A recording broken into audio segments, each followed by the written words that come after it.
ஒண்ணு கூட வரல சார். எதனா ஒண்ணு வந்தா பரவாயில்லையே. சொல்லிக்கிறார் தான், ஆனா பண்ணலையே. இவரு சொன்னத செஞ்சாரு. அவரு சொல்லி செய்யல. அவ்வளவுதான். இப்போ உங்களுக்கு அதாவது துறை சார்ந்த வேலை தெரியலனா தெரியலன்னு சொல்லிட்டு போங்க. துப்பில்லனா துப்பில்லன்னு சொல்லிட்டு போங்க. அத விட்டுட்டு கையாலாகாத தனத்துக்கு சும்மா திமுக குறை சொல்றத தவிர வேற என்ன? 100 நாள்ல திமுகன்ற வார்த்தைய தவிர வேற ஏதாவது எந்த அமைச்சராவது பேசுனாங்களா? எதுக்கு எடுத்தாலும் திமுக, திமுக, திமுக. 3 குடுத்துட்டாரு. அந்த 3 குடுத்ததுக்கு எதுக்காக காரணம் அப்படின்னு பார்த்தீங்கன்னா, இந்த கார் குடுக்குறேனார்ல எம்எல்ஏங்களுக்குலாம், அந்த முட்டை மறைக்கிறதுக்காக இது ஒரு விஷயமா இருக்கலாம். இப்ப அவங்க கேட்பாங்கல்ல, ஊராம் வீட்டு நெய்யில இப்ப நீங்க ஸ்வீட் செய்றீங்கன்னு அப்படின்னு அவங்க கேட்பாங்க. அதனால இத மறைக்கிறதுக்காக இந்த 3 சிலிண்டர் குடுத்திருக்காரு. இந்த மாதிரி ஒரு கொடுக்கவே முடியாத ஒரு வாக்குறுதிய குடுத்துட்டு, இப்போ சட்டசபையில வந்துட்டு எங்களால 3 சிலிண்டர் தான் குடுக்க முடியும். அதுலயும் 2 லட்சம் ஆண்டு வருமானம் இருக்கிறவங்களால தான் குடுக்க முடியும்னா, இது மக்கள் நீங்க தான் சொல்லணும். நீங்க தான் ஓட்டு போட்டிருக்கீங்க. அதுக்கு வந்தோடனே கொடுக்குறேன்னு சொன்னார். எவ்வளோ சொன்னார் திட்டம். இப்போ ஒவ்வொரு திட்டம் அறிவிக்கிறதுக்கும் இதுக்கும் அதுக்கும் சம்மந்தம் இல்லாத பேசிட்டு இருக்காங்க. எல்லாம் வந்து நான் அடுத்த வருஷம் இந்த வருஷம் ஓடுறதெல்லாம் வந்து ஒரு மக்களுக்காக பயன்படுறது எதுவுமே இல்லை. யாருக்குமே தெரியாது. ஒரு ஆண்டுக்கு 2.5 லட்சம் வந்து வருவாய் இருக்கிறவங்க அவங்களுக்கு மட்டும்தான் இந்த விஷயம்னு கேட்டு பாருங்களேன். காரி துப்பி அனுப்பிச்சிருவாங்க. இதை நீ முன்னாடியே சொல்லியிருந்தா நான் ஓட்ட மாத்தி போட்டுருப்பேனையா, நீ ஏன் இதை முன்னாடியே சொல்லன்னு காரி துப்புவாங்க. அப்படின்னு பார்த்தா அப்ப ஓட்டு கேட்கும்போது மட்டும் நான் எல்லாருக்குமே கொடுப்பேன் தானே சொன்னீங்க. இப்போ எதுக்கு நான் எக்கனாமிக்ல கம்மியா இருக்கும் தான் கொடுப்பேனா? இது என்ன லாஜிக் இது? பாரபட்சம் இல்லாமனா பாயசம் கொடுக்குறாரு. இப்போ நான் ஒரு சைடுல சொல்லணும்னா, இப்போ அவர் எங்களுக்கு சொன்னாரு கேசரி கிண்டுறோன்ட்டு, கஜனா காலியே இருக்குன்னு சொல்லிட்டு இப்போ ஒரு பாயசம் பண்ணிட்டு இருக்காரு அப்படின்ற. கொஞ்சம் முந்திரி பருப்பு நெய் எல்லாமே போட்டு கலந்து பண்ணிட்டு இருக்காரு. சிலிண்டர்ஸ் எல்லாம் தான் ஃபர்ஸ்ட் ரொம்ப ரொம்ப முக்கியம். ஏன்னா இப்போ அந்த சமைச்சு சாப்பிட்றது நம்மளுக்கு மெயின் சாப்பாடு தான் முக்கியம். அதுமாரி தான் அந்த சிலிண்டரும் அதில் தான் ஃபர்ஸ்ட் கை வச்சாரு, அதுலேயே முடிச்சிட்டாரு. அவ்வளோதான். இல்லை இந்த மாதிரி 6 சிலிண்டர் வந்து கொடுக்குறேன்னு சொல்லிட்டு 3 சிலிண்டர் கொடுக்குறது, மகளிர் உதவித்தொகை வந்து 2500 அதை பற்றி எதுவும் பேசாதது, இது போன்ற விஷயங்கள்லாம் பண்ணுறாங்க. பட் அவங்க இந்த தேர்தல் அறிக்கைக்கு முன்னாடியே அதெல்லாம் யோசிச்சு சொல்லியிருக்கலாம். மக்களுக்கு ஒரு ஏமாற்றமாக இல்லாமல் இருந்திருக்கும்.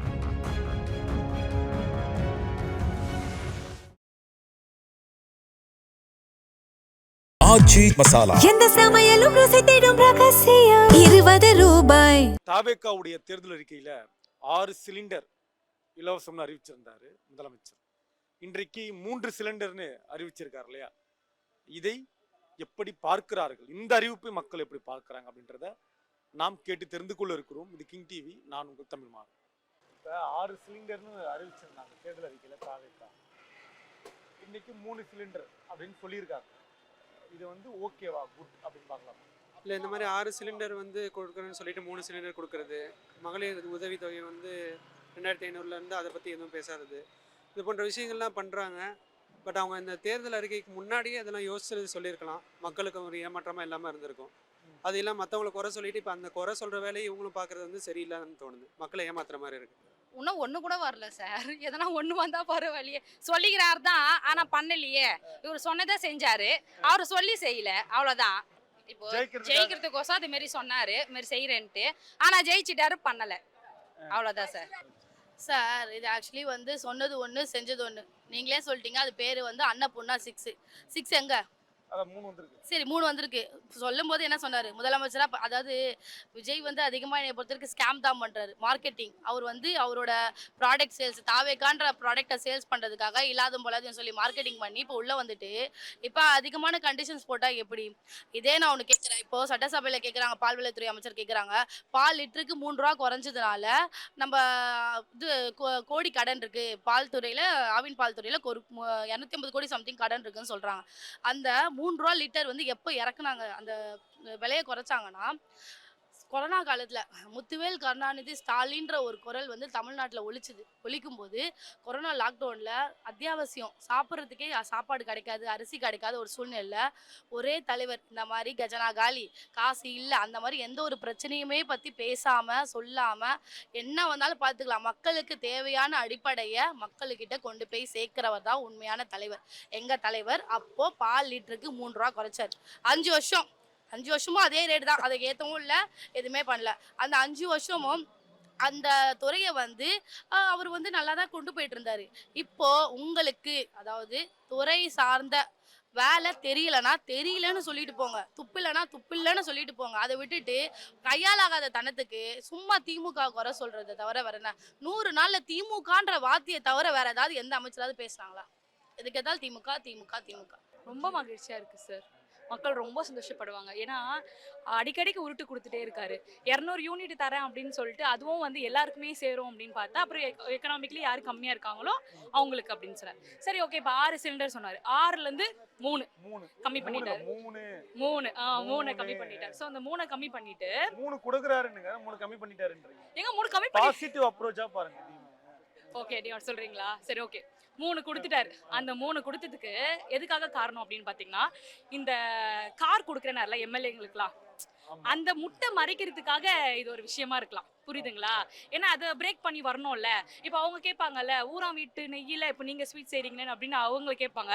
அதனால இதை மறைக்கிறதுக்காக இந்த 3 சிலிண்டர் கொடுத்துருக்காரு அப்படின்ற மாதிரி தான் என்னோட விஷயம். என்ன இது மாற்றம் இல்லை, ஏமாற்றம் தான். எந்த அடிப்படையில்? ஏன்னா அன்னபூர்ணி சூப்பர் 6, அதாவது 6 சிலிண்டர் ஒரு குடும்பத்துக்கும் கொடுக்குறேன்னு சொன்னாங்க. அன்னபூர்ணி சூப்பர் 6. இன்னொரு பக்கம் வந்து அன்னபூர்ணி யாருன்னு கேட்க ஆரம்பிக்கிறாங்க. அது எப்போ என்ன இதுங்க? அதுக்குள்ள நாங்க போக விரும்பல, அது மக்களே பதில் சொல்லுவாங்க கமெண்ட் செக்ஷன்ல வந்து. ஸோ அதுக்கு நாங்க சொல்லல. ஆனா சூப்பர் 6ன்னு சொன்னதுக்கு பதிலாக இப்போ சூப்பர் 3ன்னு சொல்லிக்கோங்க, அது பெஸ்ட். அதே மாதிரி திட்டத்துல 2.5 லட்சம் வருமானம் இருக்கிறவங்களுக்கு தான், ஆண்டு வருமானம் இருக்கிறவங்களுக்கு தான் சிலிண்டர்ன்றத அவர் சொல்லவே இல்லை. இந்த மாதிரி ஒரு கொடுக்கவே முடியாத ஒரு வாக்குறுதியை கொடுத்துட்டு இப்போ சட்டசபையில வந்துட்டு எங்களால் 3 சிலிண்டர் தான் கொடுக்க முடியும், அதுலேயும் 2.5 லட்சம் ஆண்டு வருமானம் இருக்கிறவங்களால தான் கொடுக்க முடியும்னா, இது மக்கள் நீங்க தான் சொல்லணும். நீங்க தான் ஓட்டு போட்டிருக்கீங்க, நீங்க தான் இதுக்கு கரெக்டான பதில் சொல்லணும். இது முழுக்க ஏமாத்து வேலை தானா? ஃபர்ஸ்ட் 6 சிலிண்டர்னு தேர்தல் முன்னாடி சொன்னார், இப்போ 3ன்னு சொல்றது மக்கள் ஏத்துக்க மாட்டாங்க. ஆனா அறிவிச்சிட்டாங்க, மக்கள் எப்படி பார்ப்பாங்க? மக்கள் நிச்சயம் இதுக்கு இது ஏமாத்து வேலை தானா? அதான் வேற என்ன சொல்ல வரீங்க? இது முதலமைச்சர் இந்த மாதிரி மாத்தி சொல்ற முதலமைச்சர் இது ஒன்றும் இல்லை. ஏற்கனவே 200 யூனிட் இலவசம்னு சொல்லி மாசம் சொன்னாரு. அதுக்கப்புறம் ஆட்சிக்கு வந்தோடனே 2 மாசம் இலவசம்னு சொன்னாரு. இந்த 2 மாசம் இலவசனால எங்க வீட்லயே 2000க்கு மேல கரண்ட் பில் ஆகுதுண்ணா. இதுவே உண்மையாலே இதுதான். முன்ன இந்த டிஎம்கே ஆச்சு 100 யூனிட் கொடுத்தாங்க, அது வந்து கொஞ்சம் கரண்ட் பில்லாம் இதுவாக இருந்துச்சு. இவர் வந்து இந்த 200 யூனிட்டு கொடுக்குறேன்னு சொல்லிட்டு அது 2 மாசம்னு சொல்லி இது அதுவே ஒரு யூஸ்ஃபுல்லாக இல்லைண்ணா. அவருக்கு என்ன சொன்னன்னு அவருக்கு தெரியாது, இப்போ என்ன சொல்றேன்னு அவருக்கு தெரியாது. அதனால நம்ம அதை வந்து எப்படி எடுத்துக்கிறதுனே தெரியல. இவங்கெல்லாம் ஒரு அரசியல்வாதியான்னு கூட நம்மளுக்கு அது புரியல. 3 சிலிண்டர் உண்மையாவே எந்த அளவுக்கு பயன்படும் நினைக்கிறீங்க? பயன்படுறது படாது. அப்புறம் இது ஜனவரி மாதம் சொல்றாரு, ஜனவரி மாதம் வந்த பிறகு அது எப்போ தள்ளுவாருன்னு தெரியாது. தள்ளுறதுக்கு நேரம் இருக்கா? கண்டிப்பாக இருக்கும், கண்டிப்பாக இருக்கு. இப்போ போய் 4 மாதம் ஆயிடுச்சு, அதுக்கு வந்தோடனே கொடுக்குறேன்னு சொன்னார். எவ்வளோ சொன்னார் திட்டம். இப்போ ஒவ்வொரு திட்டம் அறிக்கிறதுக்கும் இதுக்கும் அதுக்கும் சம்மந்தம் இல்லாத பேசிகிட்டு இருக்காங்க. எல்லாம் வந்து நான் அடுத்த வருஷம் இந்த வருஷம் போடுறதெல்லாம் வந்து ஒரு மக்களுக்காக பயன்படுறது எதுவுமே இல்லை. 3 சிலிண்டராவது கொடுக்குறாரு அப்படின்னு சில பேர் சொல்றாங்க. இல்லை தேர்தல் சொன்னாரு 3வது கொடுக்குறாருல அப்படின்னு. இல்லை அவர் கொடுத்த வாக்குறுதி எல்லாம் எதிர்பார்த்து தானே ஓட்டு போட்டிருப்பாங்க. எப்படி ஏமாத்துவாங்கன்னு நினச்சி யாரும் ஓட்டு போட்டிருக்க மாட்டாங்கல்ல. இப்போ கரண்ட்டு பில்லாக இருக்கட்டும், இந்த சிலிண்டராக இருக்கட்டும், மகளிர் தொகை, இது பயணமாக இருக்கட்டும், விடியல் பயணமாக இருக்கட்டும், இதெல்லாம் மக்கள் ஒரு மாதிரி எதிர்பார்த்துருப்பாங்க. அந்த எதிர்பார்ப்பை இப்போ ஏமாத்துற மாதிரி இருக்குது. ஸோ அது வந்து சரியில்லையோன்னு எனக்கு தோணுது. 3 சிலிண்டர் வருதானா லாபம் தானே உங்களுக்கு? லாபம் நஷ்டம் சார். 6 சொல்லி தானே ஆசை காட்டுனாங்க மக்களுக்கு, அதனால தானே ஓட்டு போட்டாங்க பாதி பேரு. இப்ப 3னா எப்படி அது வந்து ஏத்துக்க முடியாதுல்ல. இல்ல சில பேர் 3வது குடுக்குறாருல எங்க அண்ணா அப்படின்றாங்க. அது சொன்னதை நிஜமாக்கணும்ல சார். அப்ப ஏன் ஓட்டு போறதுக்கோசம் அது மாதிரி போய் சொல்லி 6 சிலிண்டர் தரேன்னு சொல்லிட்டு அதுக்கப்புறம் 3 சிலிண்டர்ன்றா. அது தரவே தேவையில்லன்னு சொல்லிடலாம்ல சார். அது இல்ல உங்களுக்கு அப்படின்னு சொன்னா பரவாயில்ல. 6 தரேன்னு சொல்லிட்டு ஏன் அது மாதிரி சொல்லணும்? அது தப்புல சார். இவர் சொன்னாரு, அதை செஞ்சாரு. அவர் சொல்லி செய்யல, அவ்வளவுதான். யார் சார் வரவேற்கிறா? ஆக்சுவலி நீங்க போய் ஒரு 3 சிலிண்டர் கொடுக்குறாருன்னே ஓகேன்றுவாங்க. ஆனா யாருக்குமே தெரியாது ஒரு ஆண்டுக்கு 2.5 லட்சம் வந்து வருவாய் இருக்கிறவங்க அவங்களுக்கு மட்டும்தான் இந்த விஷயம்னு கேட்டு பாருங்களேன். காரி துப்பி அனுப்பிச்சிருவாங்க. இதை நீ முன்னாடியே சொல்லியிருந்தா நான் ஓட்ட மாத்தி போட்டுருப்பேனையா, நீ ஏன் இதை முன்னாடியே சொல்லன்னு காரி துப்புவாங்க. துப்பாங்களா துப்ப மாட்டாங்க. நீங்க போய் பொதுவா போயிட்டு ஒருத்தர்கிட்ட போயிட்டு 3 சிலிண்டர் ஃப்ரீ அப்படின்றத மட்டும் கேட்க கூடாது.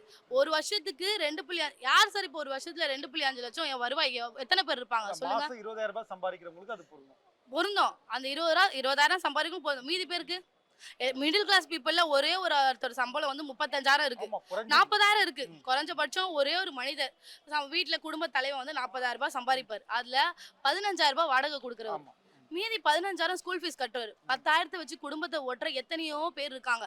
அவங்களுக்கு கேஸ் வந்து 3 கிடைக்காது, 3 ஃப்ரீ கிடைக்காது. நான் 1.5 லட்ச ரூபா சம்பளம் வாங்குறேன், நான் எம்எல்ஏவா இருக்கேன், என்கிட்ட 10 கார் இருக்கு. ஆனாலும் உங்களுக்கு வந்து கார் கொடுப்பேன், டிரைவர் கொடுப்பேன், அதுக்கு வந்து உதவியாளர் கொடுப்பேன், அதுக்கு வந்து நான் காசு கொடுப்பேன் அப்படின்னு சொல்றது வந்து வெட்கக்கேடு. இல்லாதப்பட்டவங்களுக்கு தான் அரசுன்றது வறுமை கீழே இருக்கவங்கள மேலே தூக்கிட்டு வர்றது பேர் தான் அரசு. அதுக்கு பேர் தான் முதலமைச்சர். இருக்கிறவங்களுக்கு தனக்கு தேவைப்பட்டவங்களுக்கு வந்து மட்டுமே பண்றது பேர் வந்து அரசு கிடையாது. அது வந்து என்ன சொல்றது, அவசியமா அவருக்கு ஃபிளேவரபிள் பாலிடிக்ஸ் பண்ணிக்கிட்டு இருக்காரு. கேஸ் வந்து எக்கனாமிக்கலா யாரு கம்மியா இருக்காங்களோ அவங்களுக்கு கேஸ் கொடுக்குறீங்க. அதே மாதிரி கார் எக்கனாமிக்கலா யார் கம்மியா இருக்காங்களோ தேர்ந்தெடுத்து கொடுக்க வேண்டியதானே? கரெக்ட் தானே சார்? உங்க தேர்ந்தெடுத்து உங்க எம்எல்ஏல யாருன்னா ஒரு பார்த்து ஒரு மிஞ்சி போனா எனக்கு தெரிஞ்சு ஒரு 2 பேர் இருக்கலாம், இல்ல ஒருத்தர் இருக்கலாம். புரியுதுங்களா? அப்படின்னு பார்த்தா அப்போ ஓட்டு கேட்கும் போது மட்டும் நான் எல்லாருக்குமே கொடுப்பேன் தானே சொன்னீங்க.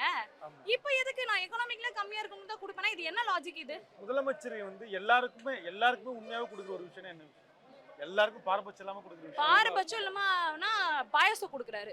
இப்போ நான் ஒரு சைடுல சொல்லணும்னா, இப்போ அவர் எங்களுக்கு சொன்னாரு கேசரி கிண்டுறோன்ட்டு, கஜனா காலியா இருக்குன்னு சொல்லிட்டு இப்போ ஒரு பாயசம் பண்ணிட்டு இருக்காரு அப்படின்ற. கொஞ்சம் முந்திரி பருப்பு நெய் எல்லாமே போட்டு கலந்து பண்ணிட்டு இருக்காரு. நம்ம மக்கள் எது கொடுத்தாலும் பரவாயில்லன்னு சொல்லிடுவாங்க.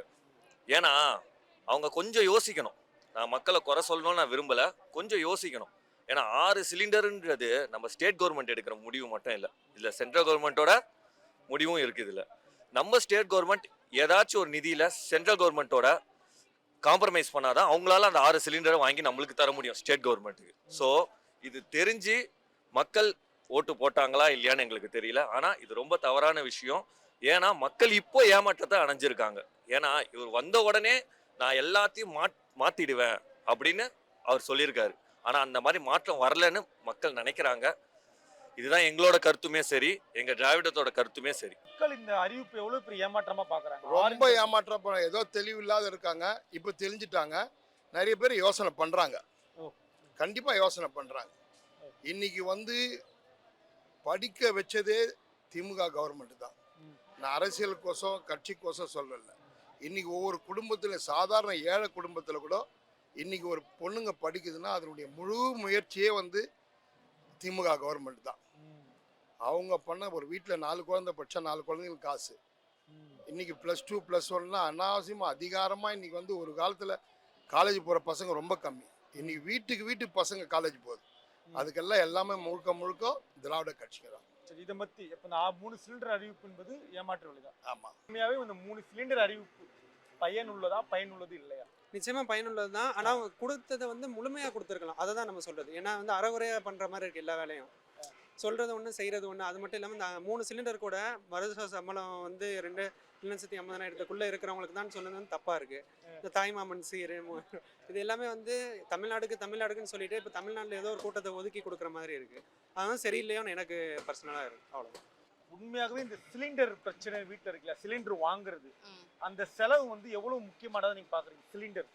சிலிண்டர் செலவு தான் ஃபர்ஸ்ட் ரொம்ப ரொம்ப முக்கியம். ஏன்னா இப்போ அந்த சமைச்சு சாப்பிட்றது நம்மளுக்கு மெயின் சாப்பாடு தான் முக்கியம். அதுமாரி தான் அந்த சிலிண்டரும் அதில் தான் ஃபர்ஸ்ட் கை வச்சாரு, அதுலேயே முடிச்சிட்டாரு. அவ்வளோதான். முதலமைச்சரா ஆகிறதுக்கு முன்னாடி ஒரு பேச்சும், முதலமைச்சரா ஆன பிறகும் ஒரு பேச்சும் மாற்றி பேசுறாரு இல்லையா? இது எப்படி மக்கள் புரிஞ்சுப்பாங்களா? மக்களுக்கு இதுக்கு மக்கள் என்ன பதில் கொடுப்பாங்கன்னு நினைக்கிறீங்க? மக்கள் என்ன பதில் கொடுப்பாங்கன்னா, ஆக்சுவலி ஒரு அப்பா வந்து ஒரு குழந்தைய வந்து படிக்க வச்சு நல்லபடியாக வளர்க்குறாருன்னா, சம்டைம்ஸ் வந்து அந்த பையனோட லைஃப்பில் ஏதோ ஒரு பாஸ் அண்ட் த்ரோ ஏதோ ஒன்று வரும். ஒரு மேஜிக்கோ ஏதோ ஒரு மேஜிக் வரும். அந்த மேஜிக்கை வந்து பார்த்து அப்பாவை வந்து குறை சொல்கிறவங்க நிறைய பேர் இருப்பாங்க. பா வேணாம் போப்பா, நான் அதை தான்ப்பா செய்வேன். நான் வந்து பெரியவன் ஆகிட்டேன், நான் வளர்ந்துட்டேன், நான் அதை தான் செய்வேன். ஆனால் கை தூக்கி இழுத்து விட்டார் பார் அப்பா, அது வந்து அந்த மேஜிக் போனதுக்கப்புறம் அப்பா ஞாபகம் வரும். ஐயோ நம்ம அப்பா இப்படி சொல்லிட்டாரே, நம்ம தப்பு பண்ணிட்டோமே. அந்த மாதிரி கூடிய சீக்கிரத்தில் மக்கள் நினைப்பாங்க. நினச்சி எங்கள் அப்பாவை தேடி வருவாங்க, எங்கள் அப்பாவுக்கு ஓட்டு போடுவாங்க, எங்கள் அப்பாவை விட்டுட்டோமேன்னு வருத்தமும் படுவாங்க. 3 சிலிண்டர் கொடுக்குறாருலங்க, 3ஆவது கொடுக்குறாரு அப்படின்னு உங்களுக்கு ஒரு மனசாட்சி தோணலையா உங்களுக்கு? இல்ல சார், கண்டிப்பா தோணல 3ஆவது கொடுக்குறாருல, இவ்வளவு நிதி சுமையிலையும் கொடுக்குறாரு சார். நான் என்ன கேக்குறேன்னா, நீ 6 சொன்ன, அந்த 6 ஃபர்ஸ்ட் கொடுங்க கரெக்டா. நீங்க ஏன் எல்லாத்துலயுமே அதை கம்மி பண்ணி கொடுக்குறீங்க? இப்போ மகளிர் உரிமை தொகை 2000 ரூபாய் தரேன்னு சொல்லியிருந்தார், 2500 தரேன். எவ்வளவு சார் தரேன்னு சொன்னாரு? 2500 ரூபாய் தரேன். 2500 ரூபாய் இப்போ நம்ம ஸ்டாலின் சார் சொன்னதுனால அவர் அந்த 1000 ரூபாயும் கொடுக்குறாரு. இல்லைன்னு வச்சுக்கோங்களேன், அது 500 ரூபாய் கூட ஆக்கிடுவாரு. இவர் கம்மி தான் பண்ணிட்டு வர்றதை தவிர 500 ரூபாய் அப்படியே கொடுத்துட்டாலும் அவங்க என்னன்னா இவங்க கம்மி தான் பண்றாங்களே தவிர அவங்க சொன்ன தேர்தல் அறிக்கையை இன்னும் கொண்டு வரல. அது என்ன பொறுத்தவரைக்கும் தவறு தான் சார். லைக் அவர் சொல்லிட்டு ஏன் அதை இப்போ முட்டு கொடுக்குறாருன்னு தெரியல. இந்த விஷயத்துக்கு என்ன பொறுத்தவரைக்கும் இந்த காருக்காக தான் இந்த கேஸ் இஷ்யூ வந்து இப்போ வருது அப்படின்னு நினைக்கிறேன். இப்போதான் கோமல் வந்து வெளியே வந்திருக்காருன்னு நினைக்கிறேன். ஆச்சி மசாலா. எந்த சமையலும் ருசி தேடும் ரகசியம் 20 ரூபாய்.